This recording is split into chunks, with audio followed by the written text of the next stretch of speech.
20. 복음을 거절하는 자연인들의 갖가지 변명들. 사람들은 먹고 사는 것보다 더 중요한 영적인 문제에 대해서 무관심할 때가 많다.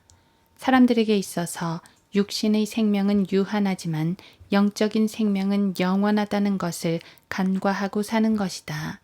마치 우물 안에 있는 개구리가 밖에 있는 세상을 모르듯이 그렇게 살아가는 것이다.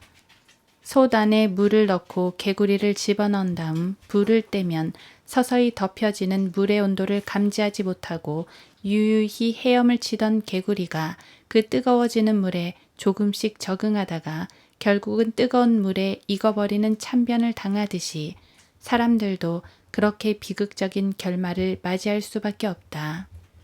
영적인 문제를 소홀히 하다가 그처럼 비극적인 말로를 맞이하는 것이다.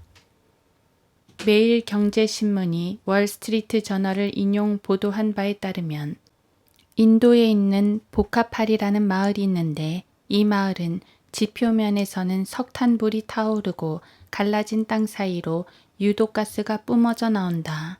영락없는 지옥이다. 걸어다니기조차 힘들 뿐만 아니라 집들은 간간히 무너져 내린다고 보도하고 있다.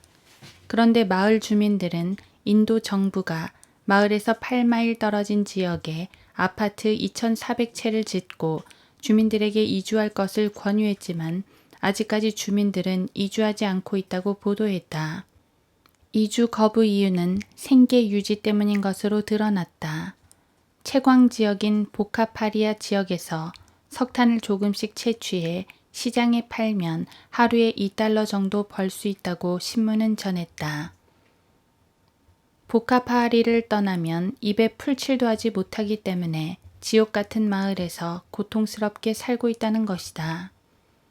이 지역의 한 주민은 불이 활활 타오르는 마을에서 사는데도 다른 곳으로 이주하기 거부한다면 정부 행정이 얼마나 형편없는지 알 수 있을 것이라고 강조했다고 전한다. 인도 정부에서 그들을 위해서 아파트를 지어서 그들에게 제공하겠다고 하지만 마을 주민들은 다른 지역으로 이주하길 거부한다. 정부가 새로운 안식처를 제공하고 있는데도 말이다.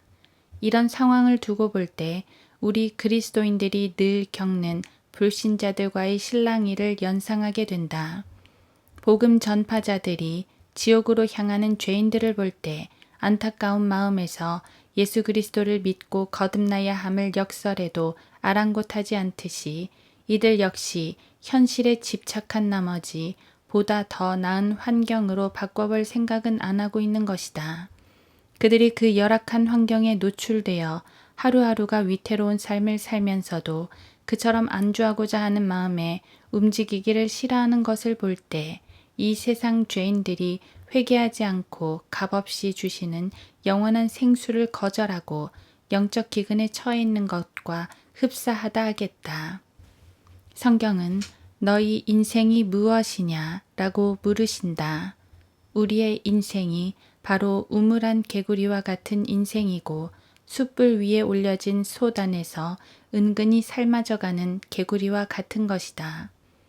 사람에게는 정도의 차이는 있으나 늘 안주하고자 하는 마음이 있다.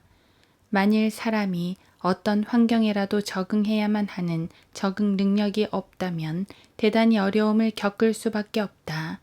그래서 군인들이 장시간을 단체 생활에 적응하며 지내다 제대한다. 그들이 사회에 있을 때 넓은 집과 어머니가 손수 차려주시는 밥을 먹으며 자유롭게 지내다가 모든 것이 새로운 환경으로 바뀐 군대 생활을 적응할 수 없다면 큰 낭패가 아닐 수 없다. 그러나 인간은 다 환경에 적응하기 마련인데 집에서는 상상도 못했던 좁은 내무반에서의 숙소 생활에도 적응이 되어 당분간이지만 안주할 수 있는 것이다. 이처럼 현실에 안주하는 습성이 이처럼 움직이기를 싫어하는 것이다.